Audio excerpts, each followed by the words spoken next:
Sem dúvida nenhuma, a Fórmula 1 é um dos grandes esportes que nós temos aí no mundo atual, não só atual, mas desde os anos 90, 80 até 70, é um esporte que já deu muita felicidade aí aos brasileiros, algumas tristezas, mas o fato é que por causa disso é um esporte que mexe ainda com a nossa cultura, com o nosso povo. É um esporte que eu particularmente gosto muito. E quando eu fiquei sabendo que existiria um filme com o nome de Fórmula 1, patrocinado pela própria FIA, produzido ali pela Apple e com a direção do Kosinski, aí, meu amigo, eu fiquei muito animado mesmo. Mas e aí, será que esse filme ele é realmente bom? Ele tá às expectativas? E será que esse filme traz boas reflexões e boas lições espirituais para nós cristãos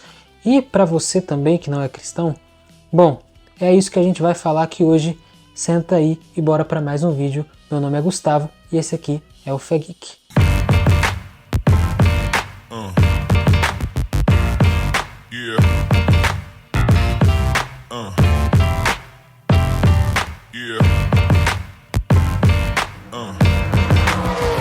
Sonny Hayes é um piloto de Fórmula 1 meio que aposentado, que faz aí alguns bicos, né?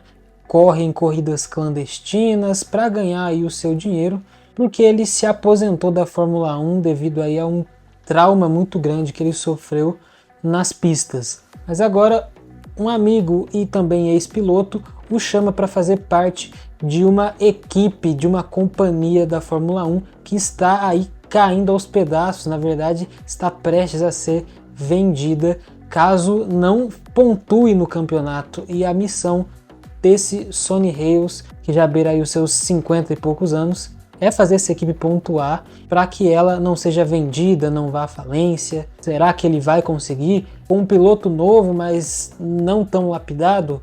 Bom, esse é o nosso filme.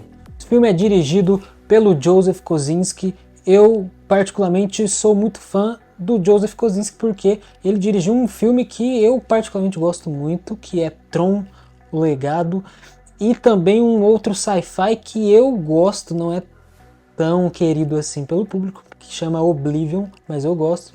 E recentemente, talvez o trabalho mais conhecido da carreira dele é o excelente Top Gun Maverick. E o Top Gun Maverick de 2022, ele é excelente, fez tanto sucesso também. Você pode reparar que não é pela história, porque a história de Top Gun Maverick não é lá grande coisa, não é mesmo? Tá longe de ser ruim, mas não é lá grande coisa. O que fez Top Gun Maverick ser tão massa, assim, né, grandioso e tal, e bem quisto pelo público, foi a sua veracidade na hora de filmar as cenas com aviões, de pilotos e tudo mais. Um trabalho de som e um trabalho técnico impecável. A câmera, a direção, ela passa por lugares muito difíceis de serem filmados. É uma atitude, né, um trabalho louvável e corajoso quando o diretor toma uma decisão de tornar ali a visão do espectador também a visão do personagem principal.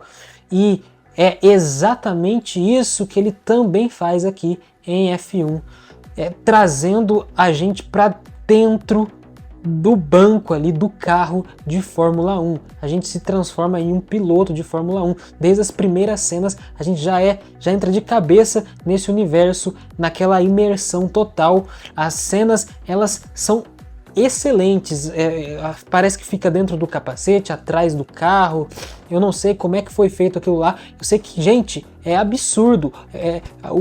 As curvas, as ultrapassagens, as batidas também que são mostradas, são filmadas de uma maneira inacreditável. E o som, então? Cara, o som da TV quando você está assistindo uma corrida de Fórmula 1 já é absurdo. Agora tu imagina isso no cinema. A poltrona, ela chega, treme, você fica alucinado com o som. Então um trabalho técnico aqui é de cair o queixo. Com certeza vai ter premiação para esse filme, porque olha, é muito diferenciado, galera. O que eu gosto também aqui é a imersão, né, dentro do universo real da Fórmula 1.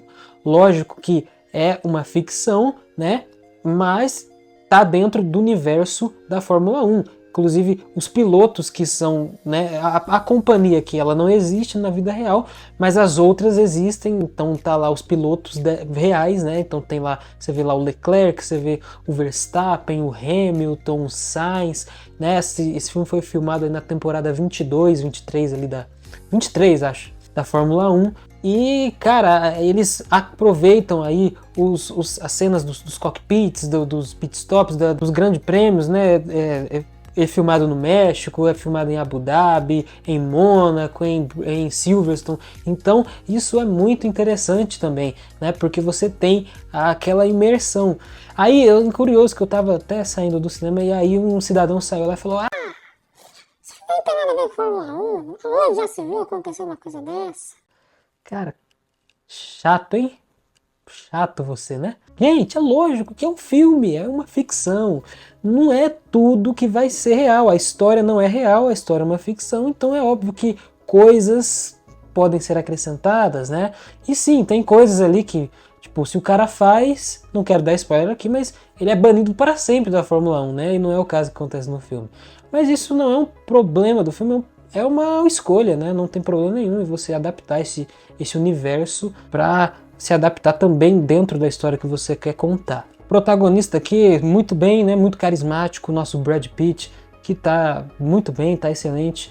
O seu coadjuvante ali, o Dawson Idris, interpretando aí o Joshua, interpretando ali o segundo piloto, né, da Apex, né, o nome da companhia lá. Também é uma surpresa, gostei da atuação dele, o elenco no geral tá legal, o Javier Bardem tá no filme, e é um elenco de apoio que é legal, é interessante. Acho que a história, assim como em Top Gun, ela não é lá grande coisa, né, e não precisa ser, acho que não precisa ser. Essa história de superação, do pequeno se tornando grande, ela já foi vista 1 milhão de vezes, mas dentro do contexto de filmes esportivos isso funciona muito. Eu acho que nós temos aqui um grande filme de automobilismo, um grande filme mesmo. É uma experiência assim, gente, surreal, inacreditável, e eu acho que vale a pena você ir no cinema assistir, porque é surreal o que você sente vendo esse filme, o que você vê, né? As homenagens da Fórmula 1, citações daí, né? É citado que o protagonista do filme ele já correu com o Alan Prost, com o Ayrton Senna, então é bem bacana toda essa homenagem que eles fazem também para a própria Fórmula 1. Acho que o filme ele tem uma barriguinha, né? O filme tem 2 horas e alguma coisa, ele tem uma barriguinha ali lá para 1h40, talvez, 1h e... né? Eu tiraria ali uns 15 a 20 minutos, né? Tem umas cenas ali que, né? Ok. Mas fora isso, é um filme que, cara, me pegou de jeito desde o começo. É sério, gente, posso falar? Filmaço com F maiúsculo. Assim, experiência inacreditável. Se a história do filme fosse horrorosa, terrível, já valeria a pena pela experiência técnica, imersão completa dentro do ambiente daquele filme, né? E apesar dessa história ela não ser tão grandiosa, eu vejo sim vários valores aqui, várias lições que nós podemos aplicar na nossa vida. Inclusive a corrida, ela é uma das analogias existentes na Bíblia. Claro que na época não existia corridas de carro, existiam corridas, né, as Olimpíadas já na época de Paulo, elas já existiam. Então Paulo cita ali, né, quando ele está prestes a ser entregue ali à morte e tudo mais, ele fala que combati o bom combate, terminei a corrida, né? Então é uma curiosidade, né, que a Bíblia traz sobre o esporte corrida, independente de ser carro, de ser, né, corrida, ok, de pedestres, né? Mas é uma das analogias. Mas o que eu quero trazer aqui são alguns pontos, né? Pontos sobre trabalho em equipe, sobre conjunto, e pontos também sobre superar traumas a partir também da sua negação do seu próprio eu. Paulo diz em Filipenses que nós não podemos dar interesse maior para as nossas próprias coisas, ao invés de dar interesse para o bem da nossa comunidade, certo? E eu creio que trazendo para a realidade do filme, se os personagens eles continuassem né, dando prioridade apenas para sua carreira, porque tem muito disso, né? O piloto que está iniciando, ele precisa buscar, ele quer buscar patrocínio, ele quer buscar já sair para uma equipe maior, e essa é a jornada aqui do personagem do Dawson Idris, e ele entende que, na verdade, para ele também se beneficiar, para ele funcionar, para ele ser um bom piloto, ele nunca vai conseguir fazer isso sozinho. Ele precisa colaborar com a equipe, ele precisa entender os pontos da equipe. E quando ele entende, é que ele começa a vencer, a alavancar ali a sua carreira. E o personagem do Brad Pitt também tem um jeito de pilotar, ele sofreu um trauma muito grande no seu início de carreira, era um piloto que poderia ser um dos maiores de todos os tempos, mas aqui ele entende também que não é só ele que corre, né? Ele também corre com outra pessoa, ele também depende de pessoas que também entendem de carros para que ele consiga avançar. Na nossa vida espiritual, muitas vezes nós somos egoístas e queremos tudo fazer do nosso jeito, as coisas nos deixam mais confortáveis, e muitas vezes nós esquecemos que a nossa vida como cristão, ela é em favor de uma comunidade, ela é em favor do nosso próximo. E se nós não colocarmos isso em prática, principalmente trazendo para contexto de igrejas, não vai para frente. Uma igreja que não é unida, uma igreja que não trabalha em conjunto, esquece, não vai para frente. Paulo ali em 1 Coríntios 12 vai comparar a igreja como se fosse um corpo. Nosso corpo, ele não funciona sozinho, né?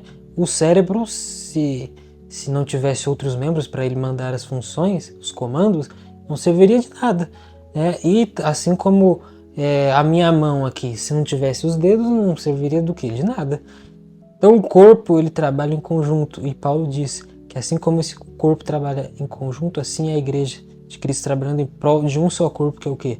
O corpo de Cristo. E aí, é justamente aí que nós entendemos que sozinhos não somos nada. É dentro de uma comunidade cristã que nós entendemos que nós somos dependentes de Deus. Ali é um dos primeiros passos para nós conseguirmos superar traumas antigos. É muito louco, né? A igreja, ela tem poder de ativar às vezes pessoas em prol da obra de Cristo, pessoas que eram desanimadas antes, eram talvez depressivas, eram talvez não tinham propósito nenhum na vida, e hoje vivem em prol disso, vivem em prol da missão. Queridos, a sua devoção pessoal, ela não substitui a sua congregação, ela não substitui o seu ato congregacional. Somos seres relacionáveis e precisamos disso para nos fortalecer espiritualmente. Trabalhar em equipe é a melhor maneira de anunciar o Evangelho da forma mais poderosa possível. A nossa missão, a nossa chegada aqui, trazendo para o contexto da corrida, é o quê? Nosso objetivo é que Cristo volte e nós irmos com Ele. Eu sei que falar que é a abreviação da volta de Jesus, eu não sei se concordo tanto, porque Jesus voltará independente de nós fazermos ou não fazermos, mas é muito mais sobre a gente querer logo, sabe? É muito mais sobre a gente buscar logo esse propósito, essa coisa que nos deixa muito mais próximos do Criador. Portanto, você hoje trabalhe em equipe, deixe o seu eu de lado e avance para a linha de chegada. Você pode não ter o melhor carro, o melhor motor, a melhor equipe, mas são juntos que vocês farão coisas grandiosas e que podem se tornar poderosos nas mãos do nosso Senhor Jesus. Amém? Queridos, eu peço para você que se inscreva no canal, caso ainda não é inscrito. Estamos quase chegando aí nos 500 inscritos, tá? Deixa o seu like no vídeo, que isso ajuda muito, muito a gente, beleza? Siga a gente no Instagram, caso você não siga, temos bastante conteúdo lá, tá bom? Compartilhe aí com alguém que você gosta, com alguém que também não conhece Jesus e que é fã de Fórmula 1, beleza? Fórmula 1, um grande filme, um filmaço que está aí nos cinemas, vale muito a pena você ir conferir. Viva essa experiência, tenho certeza que você vai ficar assim como eu, de queixo caído. Valeu? Grande abraço!